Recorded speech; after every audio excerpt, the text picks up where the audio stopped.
Oke, Assalamualaikum warahmatullahi wabarakatuh. Welcome back to my YouTube channel. Terima kasih yang sudah mau klik video ini. Semoga selalu dalam keadaan sehat walafiat tanpa kurang suatu apapun.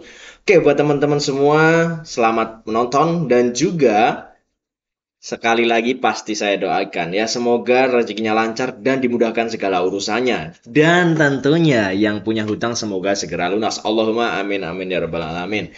Oke, baik teman-teman semua yang sudah melihat video ini, yang sudah mensubscribe, terima kasih yang luar biasa. Terima kasih banyak, dan yang belum subscribe silahkan segera subscribe tanpa basa-basi ya. Oke, buat teman-teman semua, kita akan mereaksi sebuah video yang di situ adalah orang Melayu, orang Malaysia, ya, orang Malaysia mereaction sebuah video asal-usul bahasa Indonesia. Nah, seperti apa sih ya videonya? Mari nanti kita tonton seperti apa reaksi orang Malaysia melihat asal-usul bahasa Indonesia.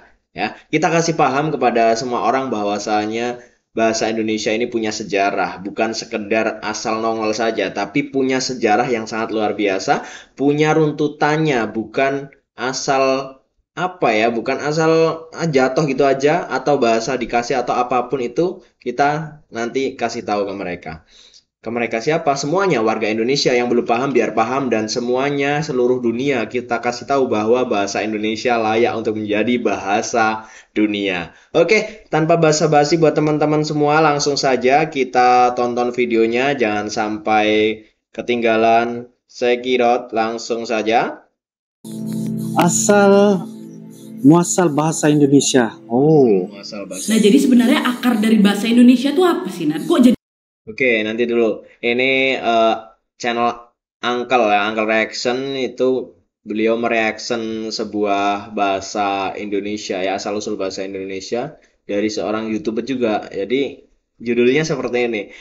Video reaction di reaction juga. Kita lihat orang Malaysia mereaction bahasa kita. Kita coba lihat ya. bisa berbentuk bahasa Indonesia gitu ya kan? Iya, Jadi iya, memang nih Wak ya, dari beberapa referensi yang sudah aku baca, kayak dari Kementerian Pendidikan dan Kebudayaan, National Geographic Indonesia, website Good News from Indonesia, beberapa portal berita dan juga beberapa jurnal ilmiah menginfokan memang bahwa bahasa Indonesia ini berakar dari bahasa Melayu, Wak. Nah, untuk bahasa Indonesia berakar dari bahasa Melayu, Bukan guys. Melayu, bukan Oke, Melayu siap, Malaysia. kita lanjut, Bukan Melayu Malaysia, Bang ya. Kita coba lihat. guys. mengurut kenapa bisa berakar dari bahasa Melayu, memang Oke. kita harus balik jauh kali ini, Wak, sampai ke zaman kerajaan dulu tuh, Wak. Nah, bahasa Melayu yang jadi cikal bakal dari bahasa Indonesia ini pun berakar lagi nih dari rumpun bahasa Austronesia, yaitu sebuah rumpun Austronesia. bahasa yang sangat luas sekali penyebarannya di dunia, Wak. Nah, kalau bahasa Austronesia itu sendiri berakar dari mana, Wak? Nih, mohon maaf nih, Wak ya, itu nggak akan aku bahas secara detail di video ini karena nanti akan panjang kali video Iya, ini, iya, ya. iya. Nanti malah melenceng pula dari pembahasan kita. Tapi intinya aja ya, rumpun dari bahasa Austronesia ini bisa jadi yang terbesar di dunia, Wak. Ada sekiranya 1.200 bahasa dan sekitar 270 juta penutur. Banyak kali ya kan? Dan masyarakat Austronesia ini jelas telah menyebar dan menjadi kian beragam dengan cara yang rumit-rumit, Wak. Jadi dari 270 juta penutur inilah yang menyebar di seluruh dunia, termasuk di Indonesia, dengan 1.200 bahasa. Nah, jadi gitu ya intinya, Wak. Kalian boleh cari informasi lebih lanjutnya di historia.id, itu paling lengkap menurutku, atau di beberapa jurnal ilmiah lainnya, monggo. Nah, sekarang kita balik lagi nih ke cikal bakal dari bahasa Indonesia, yaitu bahasa Melayu. Nah, Bahasa menurut Melayu. sejarawan Leonard Y. Andaya, bentuk paling purba bahasa ini disebut Proto Melayu atau Polinesia, yang diperkirakan mulai berkembang di Filipina sekitar 2.500 tahun sebelum Masehi, Wak. Nah, sedangkan sekitar 2000 sebelum Masehinya, bahasa Proto Melayu atau Polinesia ini berkembang menjadi cabang-cabang bahasa baru seiring dengan migrasi para penuturnya ke Nusantara.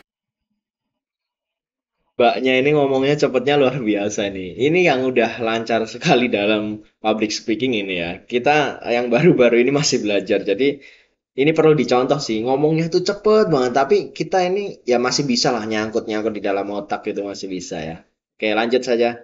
Oke, teman-teman. Jangan lupa, ini videonya panjang ya. Sediakan kopi dulu sebelum lanjut nonton ya. Sediain kopi dulu biar nanti nggak bolak-balik. Ayo, ayo, videonya ini lumayan panjang ini ya. Oke, lanjut.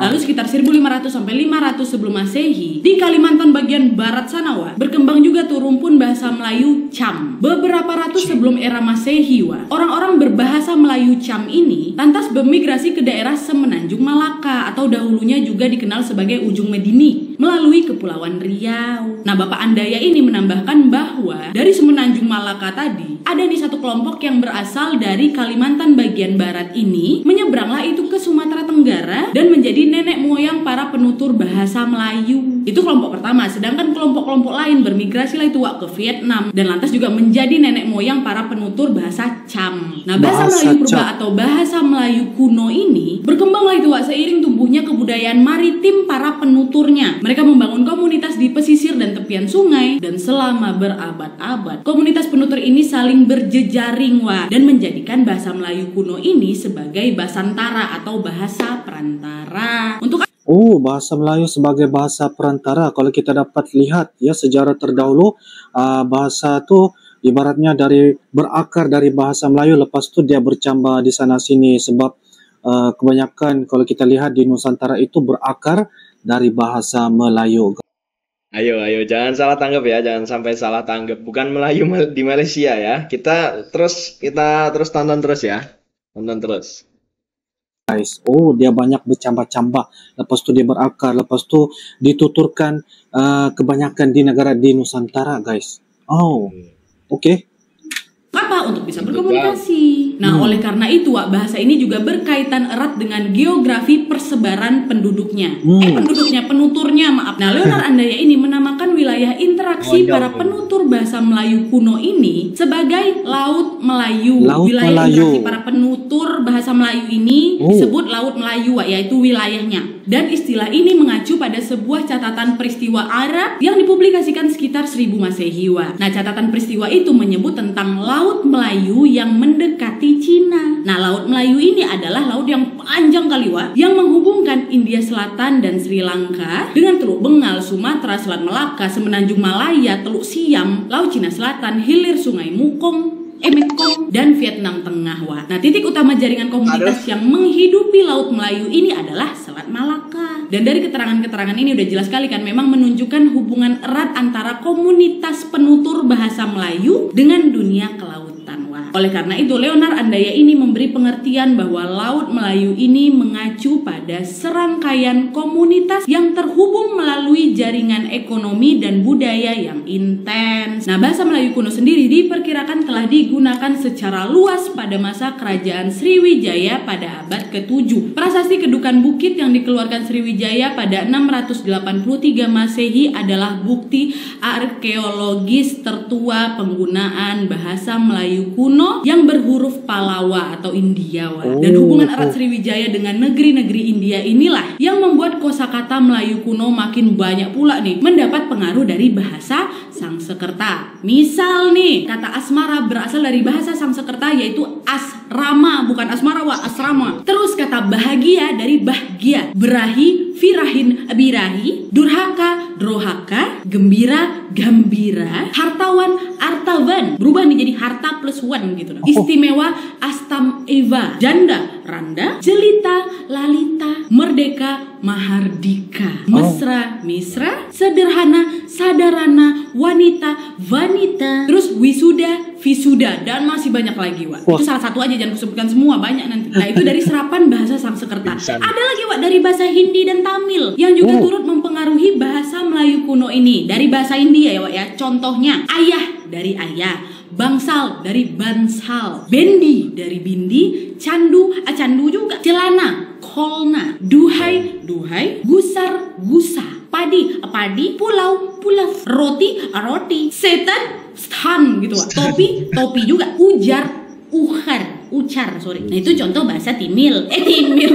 Hindi. Sedangkan bahasa Tamilnya, Wak, ya, contohnya andai, antai, badai, fatai, banci, faici, belenggu, filangku, cerutu, dendam, danda, gembala, gopalan, kedelai, katalai, materai, mutirai, dan lain-lain, ya, Wak. Selain itu pernah juga ada seorang musafir Cina bernama Ising yang pernah berkunjung ke Sriwijaya, Wak. Beliau menyatakan bahwa di Sriwijaya ada bahasa yang bernama kunlun yang berdampingan dengan Sangsekerta. Nah, yang dimaksud kunlun ini adalah lingua franca atau bahasa pengantar atau juga bahasa pergaulan gitu di Kepulauan Nusantara ini, yaitu bahasa Melayu. Dan Ising juga menambahkan bahwa bahasa kunlun atau bahasa Melayu ini dipakai untuk keperluan sosial, politik, dan juga sebagai bahasa pengantar untuk mempelajari bahasa Sangsekerta dan agama Buddha. Nah, pedagang-pedagang Melayu yang berkeliling di Nusantara ini pun memakai bahasa Melayu ini sebagai lingua francanya mereka. Dan menurut Jajat Burhanuddin, seorang dosen Fakultas Adab dan Humaniora UIN Syarif Hidayatullah, bahasa Melayu ini kian mapan sebagai lingua franca di kawasan Asia Tenggara pada masa Kesultanan Samudra Pasai di abad ke-14. Ketika Sriwijaya udah mulai meredup nih, Samudra Pasai ini tumbuh sebagai kota dagang baru di bagian utaranya Selat Malaka. Dan pada era Samudra Pasai ini, bahasa Melayu kian berkembang dengan menyerap pengaruh bahasa mitra dagangnya, yakni seperti Arab sama Persia. Kalau nggak ada bahasa, kayak mana mau jualan ya kan? Sementara mitra dagangnya yaitu dari negara-negara luar, khususnya Arab dan Persia. Kosakata dan konsep-konsep baru yang bernafas Islam ini pun mulailah muncul. Contoh nih dari kata-kata bahasa Arab yang menjadi bahasa Indonesia kita sekarang, bermula dari kata contoh ya, ajaib dari ajaib, akal, balut, daerah, dahsyat, dahsa, gengsi, jinsi, hadiah, hadir, ijazah, iklan, jadwal, kabar, kertas, itu dari bahasa Arab. Ada juga dari bahasa Persia seperti anggur, baju, bedebah. Kenapa dicontohkan kata bedebah? Tapi memang berasal dari Persia. Bedebah tuh ya. Badbah, biadab, bius, bihos, cambuk, darurat, gandum, garm, gusti, haji, kabuli, itu nasi kebuli, enak kan? Nah, itulah beberapa asal dari kata-kata Indonesia yang berasal dari bahasa Persia dan Arab. Nah, maksudnya ada juga beberapa pengaruh ya guys ya. Pedagang-pedagang Arab yang datang ke Nusantara, lepas tu mereka memakai campuran ya daripada bahasa Arab, yaitu penggunaan kepada bahasa Indonesia di situ juga. Bermaksud di situ ada beberapa kata-kata yang sama ataupun persis bersama dengan kata-kata dari Arab, begitu apa yang disampaikan oleh admin sebentar tadi guys. Saya pun baru tahu juga nih guys ya. Bangnya baru tahu, saya juga baru tahu ini. Itu semua karena artinya mungkin sama juga ya kan. Bedebah, terus anggur. Nah, itu sama artinya. Jadi bisa dipakai lah gitu ya. Lanjut ya. Wow, sangat-sangat menarik ya dia punya info guys. Oke guys, kita lanjut guys. Sangat menarik infonya. Dari dua bangsa inilah bahasa Melayu kita itu mulai berkembang lagi nih pada masa periode ini. Nah, proses penyerapan dari bahasa Arab ini terus berlangsung nih sampai sekarang. Nah, salah satu pengaruh Arab dan Persia ini bisa dilihat pada prasasti Munyatujoh yang mulai menerapkan penanggalan Hijriyah yang sudah menggantikan penanggalan Saka atau kalender yang memang berasal dari India. Dan yang tidak kalah penting pada era Samudra Pasai ini adalah penggunaan huruf Jawi atau Arab yang menggantikan aksara India. Bahkan ya para penutur di era itu juga menambahkan tanda khusus pada beberapa huruf Arab untuk bisa menyesuaikan dengan bunyi bahasa Melayu. Makanya itulah kita dulu belajar Arab Melayu ya kan. Nah ini. Dan ketika Laut Melayu ini kian sibuk oleh perdagangan internasional pada abad ke-15 sampai abad ke-17, bahasa Melayu ini telah kian mapan sebagai lingua franca. Dan penggunaannya sebagai basantara atau bahasa perantara perdagangan bahkan meluas sampai Kamboja, Vietnam, dan Filipina. Dan saat itu bahasa Melayu tidak lagi hanya menyerap unsur bahasa asing, tapi mulai mempengaruhi pula bahasa lokal di Asia Tenggara. Dan dalam periode inilah ratusan kata-kata Melayu di dunia perdagangan, teknologi, dan bidang-bidang lainnya masuk ke dalam bahasa Tagalog, yaitu pusat-pusat niaga utama di Kamboja yang lantas dikenal dari kosakata Melayu sebagai kampung. Begitu juga kata-kata Melayu seperti amo, gudang, perahu, keris yang didapati oleh Eropa di Pegu yang sekarang ini dikenal dengan nama Bego yang terletak di Myanmar. Bahkan ya di pantai Malabar di India, seolah-olah semua itu merupakan kata-kata asli setempat. Kata-kata tadi itu pelaut-pelaut dari Eropa yang mulai hilir mudik di Nusantara pun merasa sangat perlu menguasai bahasa Melayu ya untuk memperlancar komunikasi mereka dengan para pedagang Nusantara. Sebagai contoh nih Wak ya, seorang tokoh bernama Antonia Pigafetta, anggota dari Ferdinand Magellan yang merupakan seorang explorer yang sudah melakukan ekspedisi keliling dunia. Ini sampai membuat semacam kamus bahasa Melayu bertajuk Vocabuli de Custi Popoli Mori pada tahun 1522 Wak. Dan usaha seperti ini pun lantas diikuti lagi nih oleh pelaut-pelaut dari Belanda yang datang di pertengahan abad ke-17 seperti Frederik de Houtman tahun 1608 atau Caspar Wiltens dan Sebastianus Dancakers di tahun 1623. Dan mereka-mereka ini Wak mulai membuatlah itu kamus mereka sendiri. Nah terus mulailah itu kan datang lagi tuh beberapa pedagang-pedagang dari luar negara, seperti kedatangan pedagang dari bangsa Portugis yang diikuti oleh Belanda, Spanyol, Inggris, yang secara bersamaan juga akhirnya meningkatkan informasi dan mengubah kebiasaan masyarakat pengguna bahasa Melayu Wak. Dimana bahasa Portugis ini juga sebenarnya banyak memperkaya kata-kata dari bahasa Indonesia Wak. Contoh, algojo, algoz, bangku, bangko, bendera, bandeira, boneka, boneka, garpu, garfo, gereja, igreja, gudang, gudau, jendela, janela, kartu, karta, kemeja, kamisa, minggu, domingo. Mantap. Dan terutama yang banyak sekali memberi warna di bidang administrasi, kegiatan resmi, misalnya dalam upacara atau kemiliteran nih Wak ya, dan teknologi hingga awal ke abad 20. Bahasa apa? Bahasa Belanda. Contoh dari yang tadi kepada pembina upacara. kata aktif dari aktif, bando, bandu, diet, diet, efektif, efektif, fanatik, fanatik, grosir, grosir, harmonis, harmonic, indehoy. Indehoy. Emang dari bahasa Belanda itu indehoy itu. Inheadhoy. Inheadhoy.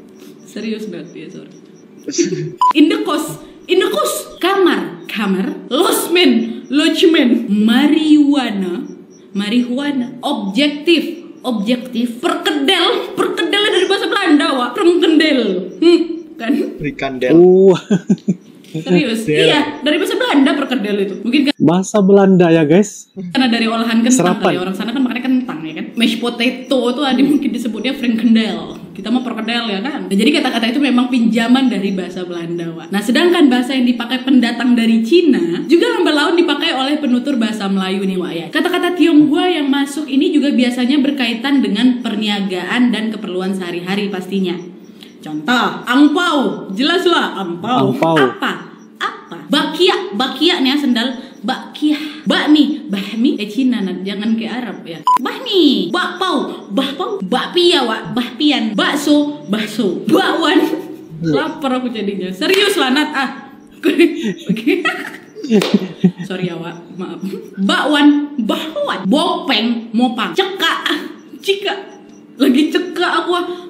Cika, cukung, sukong Wak, engkong nih ha, angkong, jelangkung nih seperti yang pernah aku bahas sebelumnya. Cai langkung, kecoa Wak, berasal dari kata Cina kaswa, mantap kan? Nah, itulah penyerapan bahasa Indonesia dari bahasa Tionghoa Wak. Dan pada abad ke-17 Wak, bahasa Melayu ini telah berkembanglah itu menjadi serba aneka dialek dan digunakan oleh banyak sekali etnis di Laut Melayu tadi. Nah, variasi dari bahasa Melayu ini menunjukkan kepusparaagaman kelompok etnik yang memang menjadikan bahasa ini sebagai basis dari identitas mereka. Raja Ali Haji dari Istana Riau Johor atau pecahan dari Kesultanan Melaka menulis kamus Eka Bahasa, yaitu kamus yang memuat kosakata suatu bahasa yang disusun secara alfabetis untuk bahasa Melayu. Dan sejak saat itu dapat dikatakan bahwa memang bahasa ini adalah bahasa yang full fledged atau yang sudah sepenuhnya berkembang gitu, which is sama tinggi dengan bahasa-bahasa internasional pada masa itu, karena memang memiliki kaidah dan dokumentasi kata yang terdefinisi dengan jelas ya kan. Dan hingga akhir abad ke-19 nih Wak ya, dapat dikatakan terdapat paling sedikit 2 kelompok bahasa Melayu yang dikenal oleh masyarakat Nusantara Wak, yaitu bahasa Melayu pasar atau bahasa sehari-hari dan tidak baku gitu Wak. Yang kedua bahasa Melayu tinggi, yaitu memang bahasa yang terbatas pemakaiannya tetapi memiliki standar. Namun pada abad ini pula Wak, muncullah itu perubahan sikap terkait penggunaan bahasa Melayu, dan perubahan ini berkaitan dengan Traktat London atau Perjanjian London yang disepakati oleh kerajaan Inggris dan Belanda pada tahun 1824. Dan berdasarkan perjanjian ini atau traktat ini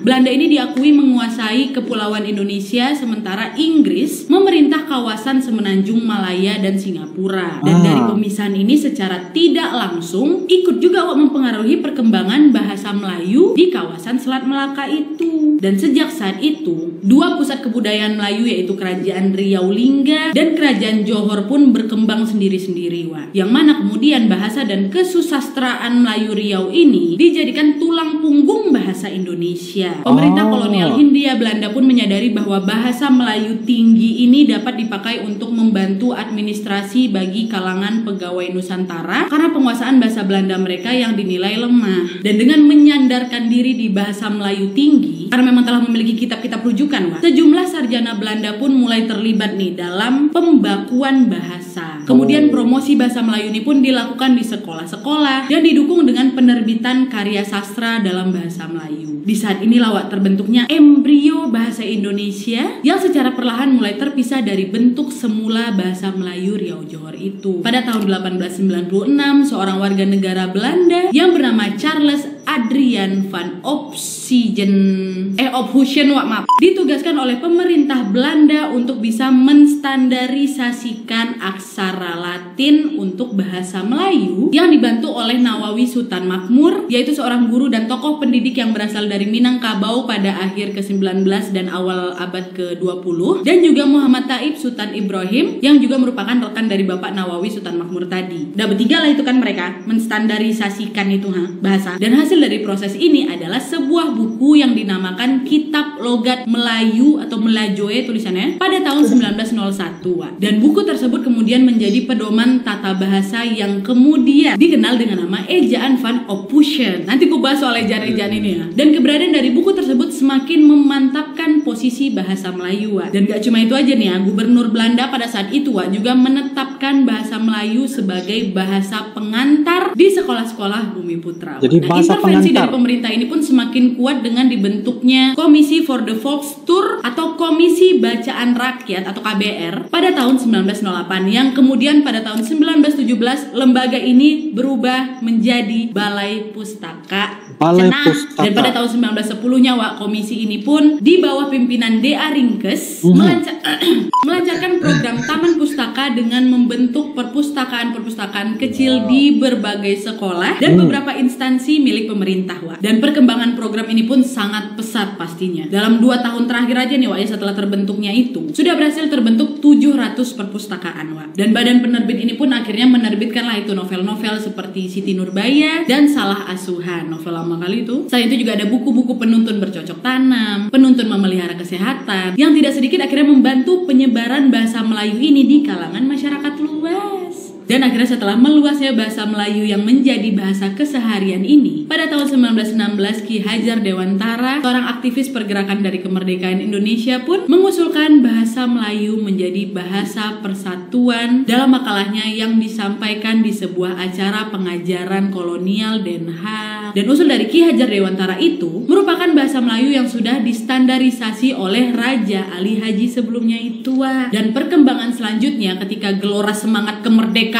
menggelora di kalangan pemuda di Nusantara, ketika tercetus keinginan untuk memiliki suatu bahasa yang dapat mempersatukan bangsa, bahasa yang bisa dijadikan jati diri dari bangsa, maka pada Kongres Pemuda I pada tahun 1926, Muhammad Yamin, seorang sastrawan, sejarawan, kebudayaan, politikus, dan ahli hukum ini, Wak, yang sangat-sangat dihormati dan juga sekarang dikenal sebagai salah satu pahlawan nasional Indonesia, mengusulkan bahasa Melayu menjadi bahasa persatuan bangsa guna bisa memperebutkan kemerdekaan. Tetapi akhirnya kemudian Muhammad Tabrani, Wak, salah seorang tokoh Jongjawa, yaitu organisasi kepemudaan dan pemimpin redaksi dari Harian Pemandangan pada periode 1936 dan 1940, mengusulkan perubahan nama bahasa Melayu menjadi bahasa Indonesia. Soalnya memang mendisahkan oke nih bahasa Melayu jadi bahasa kita, tapi Bapak Tabrani mengusulkan perubahan, gak usah bahasa Melayu lah, bahasa Indonesia gitu.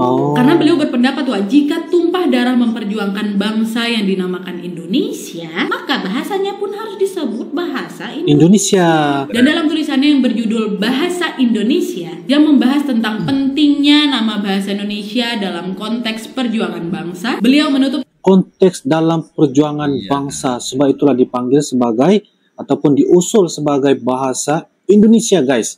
Sebagai persatuan, sebagai perkara yang menjadi salah satu perjuangan kemerdekaan sewaktu pada masa itu, guys.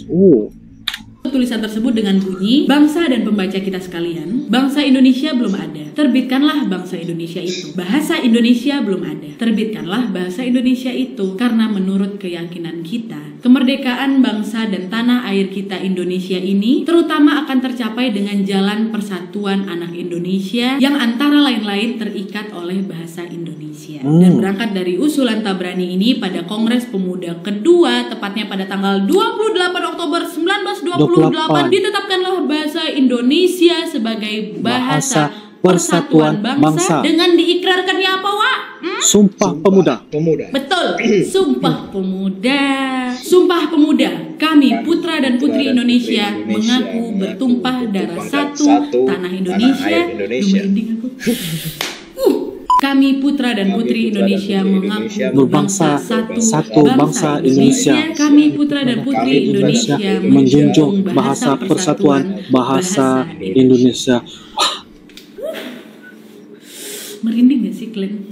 Aduh, dan dari sinilah penyebutan bahasa Melayu pun diubah menjadi bahasa Indonesia, dan secara bahasa Melayu diubah sebagai bahasa Indonesia. Sosiologis, Wak, bahasa Indonesia ini sudah menjadi bahasa persatuan. Sedangkan Bahasa secara persatuan. yuridis, bahasa Indonesia baru diakui sebagai bahasa nasional atau bahasa negara pada tanggal 18 Agustus tahun 1945, sehari setelah kemerdekaan kita, dengan ditandatanganinya Undang-Undang Dasar 1945 pada bab ke-15 pasal 36.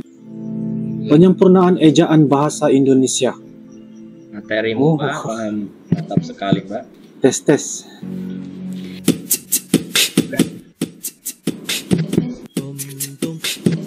Duh, keren juga.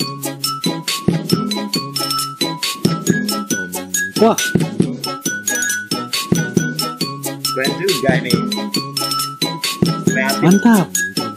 Nah, sekarang kita masuk ke penyempurnaan dari ejaan bahasa Indonesia. Nah, tadi seperti yang kalian lihat dari teks Sumpah Pemuda, putra putri masih poetri, yang satu jang satoe gitu kan. Jadi gini, Pak, selama bahasa Indonesia ini sudah ditetapkan sebagai bahasa nasional, bahasa Indonesia sendiri sudah mengalami beberapa kali perubahan ejaan, Wak. Dan perubahannya adalah pertama, ejaan pertama seperti yang sudah kita bahas sebelumnya, Wak, yaitu ejaan Van Ophusen yang berlaku pada tahun 1901 sampai 1947. Terus lanjut lagi nih ke ejaan kedua, yaitu ejaan Republik atau dikenal sebagai ejaan Suwandi yang berlaku pada tahun 1947 sampai 1972. Dilanjutkan lagi dengan ejaan ketiga, yaitu ejaan yang disempurnakan atau EYD yang berlaku pada tahun 1972 sampai 2015. Dan ejaan keempat adalah ejaan Bahasa Indonesia atau EBI yang berlaku dari tahun 2015 sampai sekarang ini. Dan sebenarnya ada juga tuh beberapa pemberitaan yang menginfokan ada dua perubahan lagi, Wak, yaitu ejaan pembaharuan dan ejaan melindo. Tapi ejaan pembaharuan ini tidak pernah dilaksanakan, sedangkan ejaan melindo ini diurungkan peresmiannya karena perkembangan politik yang sepertinya tidak memungkinkan lah gitu. Nah, gimana sih sebenarnya perubahan ejaan ini, Wak? Nih aku kasih contoh ya. Misal dari kata khusus, KHUSUS. Nah, ejaan pertama atau ejaan Van Ophusen tadi ditulis Khoisus, CHOESOES, Choes gitu kan. Nah, kalau ejaan Suwandi, ejaan kedua ditulis Chusus, CHUSUS. Sementara ejaan yang disempurnakan barulah itu ditulis KHUSUS khusus. EBI tetap dia khusus. Contoh lain lagi, Jumat, Wak, Jumat, hari Jumat. Ejaan Van Ophusen ditulis Joem kutip AT, JOM kutip AT, Jumat. Ejaan Suwandi ditulis pakai D, OE-nya hilang. Jum kutip lagi at, Jumat. Nah, ejaan yang sudah disempurnakan hilangkan itu D sama kutip atasnya, jadi Jumat, JUMAT. Contoh berikutnya, cucu. Ejaan Van Ophusen ditulis TJOE, TJOE kalau dibaca. Kalau dibaca sesuai huruf ya, Wak ya. Dulunya sebutnya cucu juga, tapi tulisannya TJOE, JOE. Terus ejaan Suwandi OE-nya hilang jadi U, tujuh. Bacanya tetap cucu. Tulisannya TJU. Terus ejaan yang disempurnakan baru dirapat lagi, TJ jadi C, cucu. Nah, ini terakhir.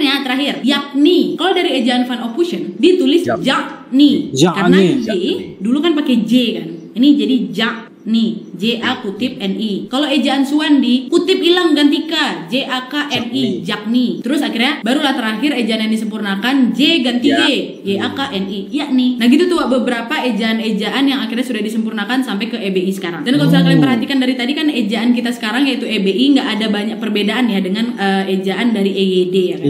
Karena memang dua ejaan ini tidak terdapat banyak perbedaan gitu. Perbedaannya hanya terdapat penambahan satu huruf diftong, yaitu huruf EI, sehingga huruf diftong dalam bahasa Indonesia menjadi 4, yaitu AI, AI, EI, AU, AU, dan OI. Tadinya Wak, di EYD ini hanya ada 3 diftong. Dan juga pada EBI atau EBI terdapat penambahan aturan pada penggunaan huruf tebal dan huruf kapital. Sebagai informasi tambahan aja Wak, mungkin ada yang tanya kok bisa sih Wak ejaan kita ini berubah-ubah gitu kan? Siapa yang bertanggung jawab buat merubah ejaan ini Wak? Nah biar kalian tahu memang ada Wak pertemuan rutin yang dilaksanakan setiap 5 tahun sekali oleh pemerintah dan para pakar bahasa dan sastra Indonesia untuk membahas perkembangan bahasa Indonesia. Dan pertemuan rutin ini dinamakan Kongres Bahasa Indonesia. Nah, Kongres Bahasa Indonesia pertama kali diadakan di Solo atau Surakarta pada tahun 1938 dan Kongres Bahasa Indonesia terakhir kali adalah yang ke-11 nih Wak ya, pada tahun 2018 kemarin. Dan salah satu hasil dari Kongres ke-11 ini adalah menargetkan bahasa Indonesia menjadi bahasa internasional Wak di tahun 2045.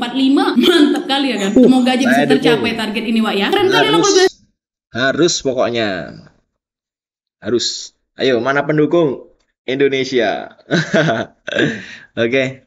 Kita ini bisa dijadikan bahasa internasional kan Wak? Semoga sukses tanpa halangan. Amin. Oke Wak, jadi itu tadi sedikit penjelasan aku soal asal usul dari bahasa Indonesia. Yang kalau kita rangkum, kita singkat kali nih bahasa Indonesia kan memang berasal dari bahasa Melayu. Dan bahasa Melayu yang memang sudah dipakai di daerah di wilayah Nusantara ini dalam pertumbuhannya dipengaruhi lah itu oleh corak-corak dari budaya daerah. Dan akhirnya bahasa Melayu ini pun menyerap lah itu kosakata dari berbagai bahasa, terutama bahasa dari bangsa-bangsa yang aku sebutkan tadi kayak Sanskerta, Persia, Arab, Eropa, Belanda ya kan, Cina. Dan akhirnya bahasa Melayu dalam perkembangan ini pun muncul dalam beberapa variasi dan dialek lagi. Dan perkembangan dari bahasa Melayu di wilayah Nusantara ini mempengaruhi dan juga mendorong tumbuhnya rasa persaudaraan dan persatuan bangsa Indonesia pasti. Jadi kalau misalnya ditanya dari mana asal usul kata-kata yang ada di bahasa Indonesia ini, yaitu dari penyerapan bangsa-bangsa dari penutur kata-katanya yang diserap oleh kita dalam kehidupan sehari-hari, atau dulunya kepentingannya adalah dalam jalur perdagangan gitu kan. Oke Wak, jadi itu tadi sedikit cerita tentang sejarah bisa tercetusnya bahasa Indonesia dan gimana perkembangan dari ejaan bahasa Indonesia selama ini ya Wak ya. Semoga dengan pembahasan aku kali ini kita bisa lebih menghargai negara kita sendiri ya Wak ya, dan tetap melestarikan bahasa Indonesia yang sudah diperjuangkan sedemikian rupa oleh para pejuang kita. Dan mari kita sama-sama Wak dukung usaha pemerintah dan para pakar agar bisa menjadikan bahasa Indonesia ini sebagai bahasa internasional. Amin ya robbal alamin. Dan kali ini aku tahu,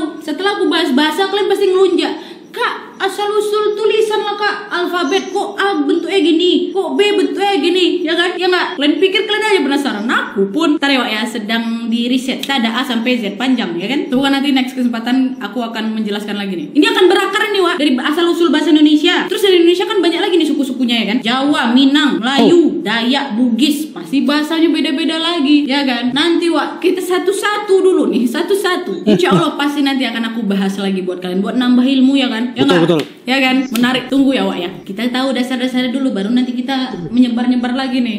Ya kan? Oke Wak, jadi sekian dulu videonya. Terima kasih yang sudah menonton. Kalau kalian suka video ini, klik like-nya. Jangan lupa komen di bawah untuk ide dan saran-saran untuk video selanjutnya. Jangan lupa nyalain notifikasinya supaya kalian tahu kalau aku upload video baru. And as always, jangan lupa untuk klik tombol subscribe supaya kalian sama-sama tahu informasi menarik dan menegangkan dari channel aku. Kawal Nadia 3 juta subscriber tahun ini. Mantap. See you next video Wak. Bye. Terima kasih Kak Nadia Komara dan Bang Uncle Reaction ya. Bang Uncle, terima kasih Bang Uncle. Oke, kita mau lihat dulu kali ini gimana reaksi dari Bang Uncle. Kita tonton dulu Bang ya, izin nonton dulu Bang. Mau lihat reaksi dari Bang Uncle itu gimana Bang.